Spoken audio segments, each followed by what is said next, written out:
नमस्कार दोस्तों, श्रेया लोकगीत में आप सभी का स्वागत है दोस्तों। तो कैसे हैं आप लोग? आई होप आप लोग अच्छे और स्वस्थ होंगे। तो आज मैं लाई हूँ एक गणेश जी का भजन। अगर आप लोगों को भजन अच्छा लगे तो मेरे वीडियो को लाइक और चैनल को सब्सक्राइब ज़रूर कीजिएगा दोस्तों। और हाँ, शेयर भी ज़रूर कर दीजिएगा। तो हम लोग गाना स्टार्ट करते हैं।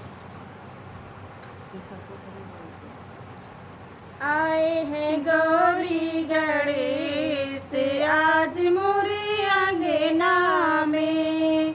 आए हैं गौरी गणेश आज मोरे अंगना में। गूंजे लगन ढोल ताश आज मोरे अंगना में। गूंजे लगन ढोल ताश आज मोरे अंगना में। हरे हरे मंडप तले चौके पुराऊं। बीच में गौरी गणेश को बिठाऊं। हरे हरे मंडप तले चौके पुराऊं। बीच में गौरी गणेश को बिठाऊं। होगा सकल शुभ काज आज मोरे अंगना में। होगा सकल शुभ काज आज मोरे अंगना में। आए हैं गौरी गणेश आज मोरे अंगना में। गौरी को चुनरी गणेश को पीताम्बर। गौरी को चुनरी गणेश को पीताम्बर। फूलों का हार पहनाओ अति सुंदर। फूलों का हार पहनाओ अति सुंदर।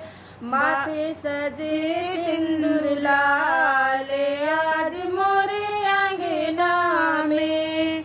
माथे सजे सिंदूर लाल आज मोरे अंगना में। आए हैं गौरी गणेश आज मोरे अंगना में। गूंजे लगन ढोल ताश आज मोरे अंगना में।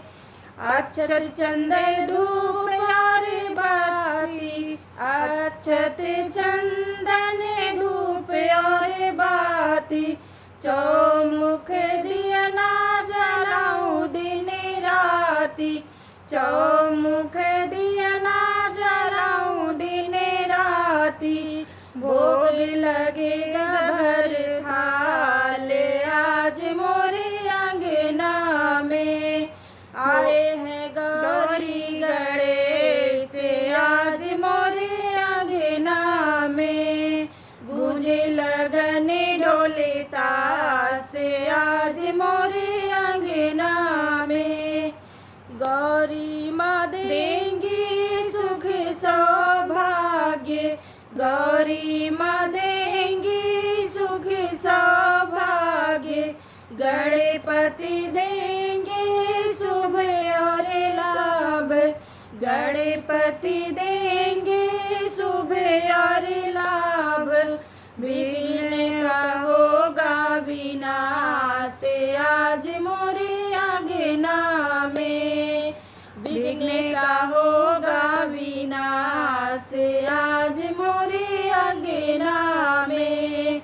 आए हैं गौरी गणेश आज मोरे अंगना में। गूंजे लगन ढोल ताश आज मोरे अंगना में। तो थोड़ा बहुत अगर गलती हो दोस्तों तो माफ़ ज़रूर कीजिएगा। तो भजन बहुत ही अच्छा है, आप लोग पूरा ज़रूर सुनिएगा। धन्यवाद।